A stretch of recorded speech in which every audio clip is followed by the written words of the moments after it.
ഇതൊരു സാധാരണ കുരങ്ങിന്റെ കഥയല്ല. ഇത് ലോകം മുഴുവൻ കണ്ണു നനയിച്ച ഒരു കുഞ്ഞിന്റെ കഥയാണ്.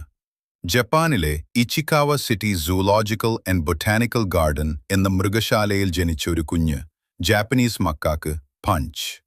ജനിച്ച ഉടനെ തന്നെ അമ്മ അവനെ ഉപേക്ഷിച്ചു.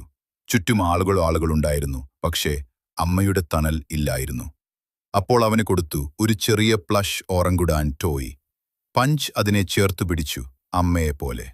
ആ ദൃശ്യങ്ങൾ സോഷ്യൽ മീഡിയയിൽ വൈറലായി.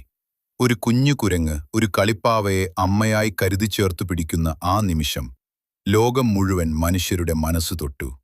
ജീവിതത്തിൽ ചിലപ്പോൾ നമ്മൾ ഒരാൾ ഇല്ലാതായപ്പോൾ ഒരു ഓർമ്മയെയോ ഒരു വസ്തുവിനെയോ ഹൃദയത്തിൽ ചേർത്തു പിടിക്കാറുണ്ട്. പഞ്ച് എന്ന ഈ കുഞ്ഞു കുരങ്ങും അങ്ങനെ തന്നെയാണ്. അമ്മ വിട്ടുപോയപ്പോൾ ഒരു ചെറിയ കളിപ്പാവയെ അമ്മയായി കരുതി ചേർത്തു പിടിച്ചു. അവനറിയില്ല അതൊരു ടോയ് ആണെന്ന്. അവനറിയുന്നത് ഒന്നു മാത്രം, അത് സ്നേഹം നൽകുന്നു എന്നത്.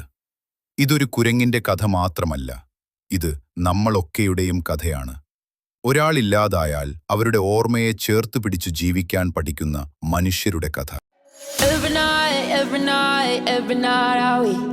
Paradise seems so far away. Still a try.